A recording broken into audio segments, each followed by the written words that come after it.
안녕하세요, 생골쇼입니다. 오늘은 좀 스코어를 전략적으로 만들어낼 수 있는 방법에 대해서 한번 이야기를 해보도록 하겠습니다. 안녕하세요, 박현명 프로입니다. 최근에 이제 이런 전략적인 스코어에 대한 연구를 많이 하고 있다고 들었습니다. 저는 좋은 스윙을 하는 거랑 좋은 플레이를 하는 거는 다르다고 생각하거든요. 완전 좋은 말이네요. 코스에서 좋은 스윙은 사실 스코어랑 크게 관계가 없죠.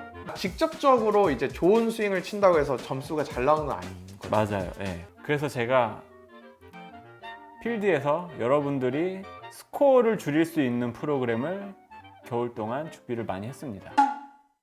보통 이제 투어 선수들은 잘 치죠? 엄청 잘 치죠. PGA 선수들. 네. 사실 중계에서 보이는 것만큼 엄청난 플레이를 하는 건 아니거든요. 그렇죠. 가끔씩 말도 안 되는 샷도 쳐요. 맞아요. 되게 재밌었던 게 뭐냐면은 한국에는 이제 학부모님들이 따라다니는 프로들이 많잖아요. 네. 근데 선수가 막 연보기를 하면 부모님이 갤러리를 하다가 가버려. 그쵸. 짜증나서. 맞아요. 근데 진짜 웃겼던 게 맥길로이 갤러리를 했는데 맥길로이가 진짜 잘 치고 있다가 세 홀 연속 보기를 한 거야. 맥길로이 아빠 알잖아요. 우리 다 알잖아요. 방송에 네. 나오니까 가시더라고. 클럽하우스 들어가 버리시더라고. 똑같네요. 똑같더라고요. 다 우리랑 똑같다. 크게 다르지 않다. 그래서 이 선수들이 어느 정도 골프를 치고 있는지 한번 알아보도록 하겠습니다. 첫 번째로는 평균 스코어 부분인데요. 평균 스코어 부분 어떻게 되나요? 네, PGA 투어 평균 스코어는 71.140타로 나왔습니다. 네. 그 중에 60대 타수를 기록하는 선수가 9명 있고요. 평균 스코어 10위권 부분 중에 월드 랭커는 5명 있었습니다. 네, 월드 랭커는 오늘 편의상 세계 랭킹 10위권 선수를 칭할 거고요. 특히 5위권 안에 월드 랭커가 4명 네. 있습니다. 한 주 엄청 잘 맞아서 우승하는 선수도 그렇죠. 많지만 네. 결국 월드 랭커가 되려면 시즌 내내 잘 쳐야 되거든요. 그렇죠. 네, 여러분들이 하루 되게 잘 맞았어. 뭔가 잘 맞아서 싱글을 쳤다 이거야. 아니면 뭐 한 80 몇 개를 쳤다 이거야. 네. 이것이 나의 점수라고 생각을 해도 되지만 사실은 그것보다는 이 스코어가 평균적으로 이루어져야 결국 월드 랭커가 되듯이 여러분들도 그 스코어가 어떻게 되면 좀 일정하게 유지될 수 있을까를 좀 고민을 해봐야 되는 것들 네. 중 하나죠. 네, 그 다음 부분은 드라이브 적중률입니다. 드라이브 적중률의 기준은 페어웨이죠. 그쵸. 공이 살았냐가 아니라 페어웨이에 안착을 했냐. 네, 네. 이 퍼센트가 어느 정도 될까요? PGA 투어 평균은 61.3%로 나왔어요. 네, 그러면은 14개의 드라이버를 치면은 8.5개 성공한다는 소리죠. 이 부분에도 월드 랭커들이 좀 많이 포진되어 있나요? 이 부분 10위권 선수에는 7위 모리카와 9위 러셀 헨리 2명이 있습니다. 스코트 셔플러는 없네요. 스코티 셰플러는 23위에 위치하고 있어요. 아까는 탑5 중에 4명이 월드 랭커였는데 네. 이거는 지금 탑 23위 중에 3명만 월드 랭커. 그렇죠. 드라이버는 쇼다. 그러다고 해서 뭐 월드 랭커들이 맨날 오빈하는 건 아니겠지만 그런 건 아니죠. 네, 다음은 GIR, 그린인 레귤레이션이라고 해서 파운이죠. 우리가 네. 보통 한국에서 얘기하는 파운율인데 이거는 몇 퍼센트 정도 되죠? 이거는 PGA 투어 평균이 66.75%입니다. 18개 중에 12개 성공한 거고 네. 이 부분 1위와 네. 100위는 1.3개 차이가 나고 있습니다. PGA 선수들이 이 부분에 있어서는 조금 갭이 아주 크진 않아요. 네. 12개를 올리냐 13개를 올리냐는 1위와 100위권의 그렇죠. 차이니까 네. 대부분 12개, 13개 정도는 올린다. 네. 그러면은 GIR 부분에서의 탑랭커 분포는 좀 어떻게 되죠? 이 부분 10위권은 3위 스코티 셰플러 1명입니다. 그린 적중률 10위권 안에 월드 랭커는 한 명밖에 없고 젠더 쇼플레가 35등. 네. 그래서 더 내려봐도 50위권 안에 2명밖에 없네요. 네. 1위 했었던 그 패트릭 피시번 선수는 지금 월드 랭킹을 보면 119등입니다. PXG 소속이네요. 아이언 1위가 PXG 소속이었어요? 자, 그 다음은 이제 스크램블로 넘어가 볼게요. 스크램블은 이제 레귤러온이죠. GIR에 실패를 했을 때 얼마나 팔을 많이 할 수 있느냐에 대한 네. 거고 이 부분은 평균이 몇 퍼센트 정도 되죠? 이 부분은 58.78%입니다. 맞아요. 저도 네. 이런 스탯을 좋아해서 저희 회원분들한테 이런 내용을 공유를 하는데 제일 놀라는 게 이거였어요. 네. 팟세이브 확률이 60%가 안 된다고? 네. 그래서 PGA 선수들도 온그린 실패하면은 58%만 성공을 하는 네. 거니까 좀 위안이 되실 것 같은데요, 많은 분들한테. 그렇죠. 이 부분 10위권은 월드 랭커가 4명이 포진되어 있습니다. 오, 네. 맞네요. 그리고 11위에 러셀 헨리 있네요. 네. 그러면 탑 11 중에 5명이 월드 랭커고 네. 아까 GIR은 52위에 2명, 네. 드라이버 어큐리시는 23위에 스커티 포함해서 3명이었으니까 스크램블 11위 안에 5명이면 엄청 많은 거네. 그렇죠. 이 선수들은 보기를 안 한다고 봐야 되죠. 월드 랭커들은. 네. 네. 핀을 어렵게 꽂잖아요, PGA 네. 경기는. 네. 근데 내가 이 스크램블링에 자신이 없으면 자꾸 이렇게 중간 쪽을 보고 치는 거야. 네. 근데 얘네들은 스크램블에 자신 있잖아. 일단 핀으로 쏴야 돼. 왜냐면 내가 못 올라가면 파할 수 있지만 안 붙으면 버디를 못 하니까 일단 되게 공격적으로 치기도 하는 것 같더라고요. 그렇죠. 네. 다음은 퍼트 수로 한번 가볼게요. 퍼트 수는 퍼투스는 PGA 투어 평균이 29.06개입니다. 엄청 여기서 차이 제일 많이 나요. 맞아요. 그 막 스코어 기록해 오시는 분들 있잖아요. 네. 퍼트 수 보면은 한 38개 막 40개 그냥 넘어가더라고요. OK를 받는데도 그렇죠. 그렇다는 거죠. 그렇죠. 그러니까 이 부분에서 여러분들하고 최소 10타 가까이도 차이가 날 수도 네. 있겠어요. 맞아요. 네. 이 부분의 10위권에서는 월드 랭커가 2명 있어요. 네. 2위에 콜린 모리카와 그 다음 7위에 러셀 헨리. 네. 여기도 아까 GIR과 비슷하게 되게 분포가 몰려 있는데 1등이 27.78개를 기록을 했거든요. 그거보다 하나 많은 28.78개에서는 62등. 네. 즉 평균 한 개 차이 안에 62명이 몰려 있는 거예요. 62등 안에는 월드 랭커 10명이 다 들어있어요. 네, 다 들어있긴 하죠. 그래서 월드 랭커들은 기본적으로 27개, 28개를 평균적으로 한다. 네. 평균적으로. 네. 그 퍼터 안 되는 날 포함하면 24개, 25개 이런 것도 그냥 막 한다는 그렇죠. 뜻이죠.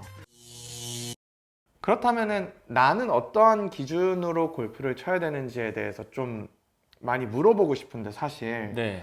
110타에서 100타대로 내려오려면은 어떻게 해야 돼요? 이분들은 솔직히 롱 게임이 부족해서 그런 거거든요. 이제 저도 그렇게 생각해요. 네. 내가 임팩트하는 요령을 연습을 해주시는 게 가장 효과를 잘 볼 수가 있죠. 드라이버 뱀샷, 네. 그 다음 뒷땅 쳐서 조금밖에 못 가는 거 네. 이런 것들이 자주 나오면 사실 좋은 스코어를 기록하기가 굉장히 네. 어렵죠. 그래서 110개에서 100개를 오고 싶으시면 네. 당연히 집에서 퍼팅 연습하면 당연히 좋겠지만 그렇죠. 사실 궁극적인 거는 샷 쪽에 문제가 좀 네. 있다. 맞습니다. 네. 이번에는 이제 100대에서 90대로 들어오는 분들에 대한 이야기인데 네. 여기부터가 이제 좀 약간 전략적인 무언가들이 좀 필요할 거는 같아요. 그렇죠. 이분들 플레이를 보면은 18홀 돌았을 때 더블, 트리플, 양파 이런 빅 스코어들이 너무 많아요. 그렇죠. 몇 네. 개씩 있죠. 보통 왜 빅스코어가 나오나요? 이런 분들은 일단 티샷 오비 유형이 가장 많아요. 이것도 뭐 롱게임이 취약하다고 볼 수 있는 거죠. 근데 이제 그것보다도 이분들은 그냥 페어웨이로만 치려고 하고 왼쪽이 뭐 오비다, 오른쪽이 오비다 이러면은 한쪽 막아두고 치는 능력도 필요하잖아요. 그쵸. 그리고 페어웨이만 보지 말고 이 코스 전체를 보고 플레이를 해야 되는데 그냥 페어웨이만 보고 플레이를 한단 말이에요. 네. 사실 우리는 저 오비 말뚝 있는 데까지를 코스라고 생각을 하고 치잖아요. 그렇죠. 근데 오히려 너무 좁게 보는 거야. 더 부담이 될 수가 있는 거죠, 그게. 맞아요. 아까 말씀하신 대로 뭔가 이 코스의 지형을 좀 파악하는 능력, 네. 그리고 한쪽을 좀 배제하고 칠 수 있는. 네. 예를 들면 오른쪽이 낭떠러지 오비인데 왼쪽은 언덕이 있어. 페어웨이가 왼쪽 벙커도 있어가지고 약간 오른쪽에 치우쳐져 있어. 그래도 저는 가운데보다는 무조건 왼쪽을 네. 봐야 되는 거잖아요. 네. 근데 이제 아마추어 분들은 너무 페어웨이만 보고 들어가려고 한다. 그리고 벙커 지옥 유형이라고 맞아. 거기서 그냥 한 번, 두 번, 세 번 계속 시도를 하다가 이제 못 나오니까 동반자분들이 야 그냥 꺼내놓고 쳐라. 그렇지. 네. 어떻게 하면 극복을 할 수 있는 거예요? 벙커는 아마추어 분들한테는 사실 어려워요. 그래서 뭐 팟세이브를 목표로 한다기보다는 일단 탈출하는 것만 목표로 갖고 하셔도 저는 무방하다고 보거든요. 탈출만 보면 어렵진 않은데 벙커 샷을 어떻게 탈출해야 되는지 모르는 분들이 너무 많더라고요. 이게 생각보다 이제 연습장에서 스윙 위주의 레슨만 받다 보니까 숏게임 이런 디테일한 벙커샷 같은 거를 진짜로 모르시는 분들이 많고 그냥 단순하게 뒷땅 쳐라라고만 알고 계시는 분들이 많아요. 맞아요. 네. 사실은 뭐 뒷땅을 치는 게 맞기는 하지만 진짜 뭐 페이스를 스퀘어로 놓고 치는 분들 봤어요. 네. 아마 전 세계 프로 중에 어떤 특수한 상황 말고 네. 디폴트로 스퀘어로 놓고 친 사람은 전 세계에 아무도 없을 것 같은데. 그렇죠. 단 한 없죠. 명도? 네. 몰라서 그러는 거니까 그런 분들은. 그렇죠. 네. 그래서 그런 분들은 내가 붙이는 것까지는 안 되지만 탈출시킬 수 있을 정도의 스킬은 한 번 레슨만 받아도 탈출은 할 수 있죠. 쉽게. 그죠? 네. 저는 그렇게 생각해요. 딱 진짜 한 번만 레슨 받아도 탈출하는 방법 무조건 알 수 있다라고 네. 저는 보고 있습니다. 아마 오늘 중에 가장 인기 있는 섹션이 될 것 같은데 네. 90대에서 어떻게 하면 80대로 내려올 수 있어요? 이런 분들은 이제 90대를 친다고 하면은 거의 보기 이상을 기록하는 분들이잖아요. 네. 일단 보기가 줄어야 되는데 음. 그러려면은 스크램블 능력을 키워야겠죠. 이런 분들 팟세이브 확률. 그렇죠. 그린 공략할 때 위험 요소를 파악을 해서 플레이를 해야 되는데 이게 위험 요소라는 게 피니치가 오른쪽 앞핀에 꽂혀져 있다. 근데 이제 그냥 생각 없이 핀만 보고 플레이를 세컨샷을 쳤는데 약간 밀리고 짧아가지고 오른쪽 앞에 이제 내 공이 갔다라고 가정을 하면은 핀이 오른쪽 앞핀이니까 엣지에서 홀컵까지의 공간이 쩍쩍쩍. 그쵸. 그러면은 숏게임 하기가 굉장히 어려워질 수밖에 없는 상황이란 말이에요. 그러면 지금 말씀하시는 거는 스크램블 능력을 키워야 되는 게 어프로치를 잘해야 된다 당연히 있겠지만 어프로치를 하기 어려운 것으로 보내면 그렇죠. 반대로 왼쪽 앞으로 이제 샷이 나왔으면은 굴릴 수 있는 공간이 공간, 많으니까 조금 좀 있죠. 쉬운 어프로치 숏게임을 할 수가 있죠. 그러면은 팟세이브 할 확률도 조금은 올라가니까. 4등분을 해서 지금 피니치가 1, 2, 3, 4 중에 1번이다. 네. 그러면 1번에서 어프로치나 세이브하기 제일 좋은 부위 쪽으로 조금 타겟을 그렇죠. 좀 몰아서 치는. 근데 이게 4등분이 꼭 이렇게 4등분이 아니고 이렇게 돌아서 4등분도 되는 거니까 핀 위치에 따라서 아니면 그 홀에 그린 주변에 생김새에 따라서. 벙커가 어떻게 있냐에 따라서도 달라질 수는 있죠. 근데 이제 그게 조금 어려워요. 이게 내가 잘 칠 수도 있는 거잖아. 그렇죠. 그러면은 언제 소극적으로 피해 쳐야 되고 언제 공격적으로 들어가야 되는 거예요? 냉정하게 말씀드려요. 한번 해주세요. 90개 정도 플레이를 하시는 분은 자신을 믿으면 안 돼요, 솔직히. 그래도 저는 프로니까 일반 아마추어분들보다는 잘 치잖아요. 근데 저는 제가 핀을 보고 과감하게 공략하는 거는 100m 이내거든요. 그렇구나. 네.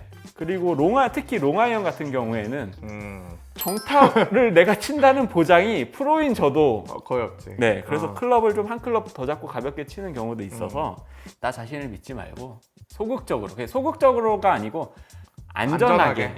그게 맞네. 네. 왜냐하면 90개에서 80개 내려오는 건 기본이 보기에서 보기를 한두 개만 줄여도 되는 거잖아요. 그러니까 기본이 보기라는 거니까 안전하게 플레이를 해도 원하는 점수는 무조건 이룰 수가 있다라는 거네요. 자, 다음에는 이제 조금 더 고수들이죠. 네, 진짜 1% 상위? 그렇죠. 진짜 전체로 보면 1%가 안 될 수도 있어요. 안될 수도 FM대로 스코어를 쓰면은. 네. 그래서 80대에서 드디어 70대로 들어올 수 있는 요소들을 좀 알아보도록 하겠습니다. 이분들은 위기 관리 능력이 되게 중요해요. 음. 보기 플레이어들은 보기가 줄어야 원하는 스코어로 진입이 가능하지만 이런 분들은 파가 기본이 돼야 돼요. 네. 그래서 90대에서 80대로 올 때는 내가 매홀 보기 쳐도 돼. 그 중에 몇 홀만 파를 하면 되는 거라면 이제 70대로 들어오려면 매홀을 파를 기준으로 잡고 보기가 이제 어쩔 수 한두 개. 없이 나오면 한 개, 두 개 쌓여서 이제 70대를 방어해야 되는 상황이니까 파가 기본이 되는 플레이를 해야 되네.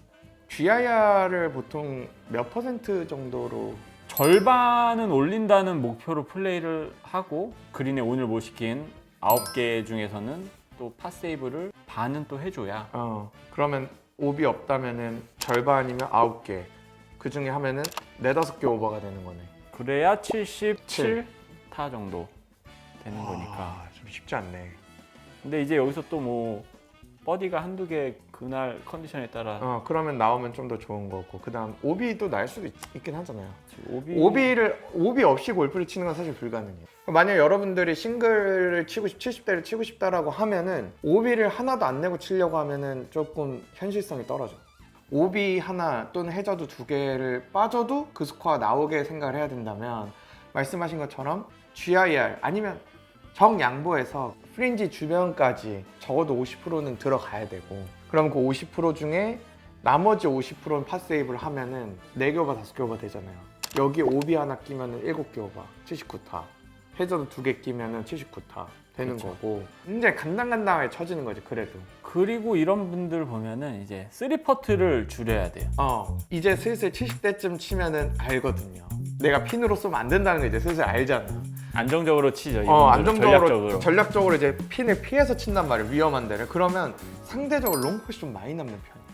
그러면은 이제 롱펫이 많이 남는다는 거는 두 번째 이제 팝펫이 애매한 거리에 남을 확률이 많죠. 70대를 치려면 한 10m에서 15m 펫을 진짜 잘해야 되는 거죠. 거의 뭐 그냥- 3펫이 나오면 안 되죠 사실. 나오면 안 10에서 되죠. 15m 정도면은. 플레이 패턴 만들기. 70대 들어오려면 필수적인 것 같아요. 아 이거 지금 말하니까 생각나는 게 우드를 못 치는 분들이 꽤 있어. 근데 또 이제 그런 분들은 더 이제 잘 치고 싶은 욕심이 크니까 팝5 같은 데서 투혼이 가능한 거리여서 이제 우드를 치는 거면은 이해를 하겠는데 맞아. 그냥 무조건 아직 많이 남았다고 우드를 쳐. 근데 이제 거기서 우드가 뭐 공이 죽어. 그러면 이제 또 거기서 무너지는 경우도 많아요. 많아. 저 같은 경우는 520m 파5까지는 드라이버를 좀 세게 쳐요. 드라이버 세게 쳐서 270 치면 세컨 250 남잖아. 그럼 이제 투혼 트라이가 투온 가능하니까. 트라이를 센터까지는 못 올리더라도 엣지 근처까지는 갈 수 있잖아. 근데 550이다. 그럼 투온이 트라이가 애초에 좀 불가능하잖아. 굳이 무리해서 칠 필요가 없지. 이거는 여기서 무리하는 건 진짜 바보. 파5라서 드라이브 치 우드 친다 550에서 그거는 굳이 이렇게 갈 필요가 없는 코스인 거죠. 그것도 있네. 그래서 보니까 특정한 나의 약점들을 잘 알고 있어야 돼. 특정한 홀이나 특정한 지형, 예를 들면 나는 런이 좀 많은 사람이어서 앞핀일 때는 늘 앞에 걸리더라, 벙커나 이런 거. 이러면은 나는 앞핀일 때는 조금 더 길게 잡는다고. 이런 나의 구질이나 나의 성향을 파악하고 거기 안에서의 플레이 전략을 짜는 거. 그치. 이거 70대 들어오려면 좀 필수인 것 같아요. 자, 그래서 오늘은 좀 어떻게 하면은 전략적으로 스코어를 만들어낼 수 있을까에 대한 그런 얘기를 해봤는데 내가 어떻게 하면은 조금 더 전략적으로 점수를 잘 낼 수 있을까는 연습장에서 굿샷을 치는 거랑은 확실히 좀 다른 고민이라고 생각을 하고 코스 매니지먼트라는 얘기를 많이 하는데 예를 들어 뭐 90개에서 80개 치시는 분들 아니면 이제 100개 그 이상 분들은 코스 매니지먼트라고 얘기를 하면은 아니 내가 지금 공도 못 맞추는데 코스 매니지먼트는 이제 나중 얘기다라고 생각하시는 분들이 많을 거야. 근데 오히려 그런 분들이 코스 매니지먼트가 더 필요하다. 오히려 그럴 수 있죠. 그리고 하나 더 얘기하고 싶은 게 18홀 돌면은 진짜로 아 이거 제대로 맞았다 하는 게 난 3개, 4개? 많은데? 매샷 정타에 맞추는 게 생각보다 어렵죠. 어려운데 그러니까 그런 생각들이 일단 바뀌셔야 되는 게 그러니까 너무 매샷 잘 치려고 하니까 오히려 미스가 더 많아지는 그렇죠. 거고. 네, 그래서 오늘 여러분들과 이런 즐거운 대화 나눠봤는데 제가 고정 댓글로 오늘 이런 전략들을 또 직접 개인적으로 레슨을 받을 수 있는 박형명 프로님의 필드 그런 레슨 프로그램도 공유를 한번 해드리도록 하겠습니다. 저희는 다음에 또 재밌는 컨텐츠로 찾아뵙겠습니다. 감사합니다. 감사합니다.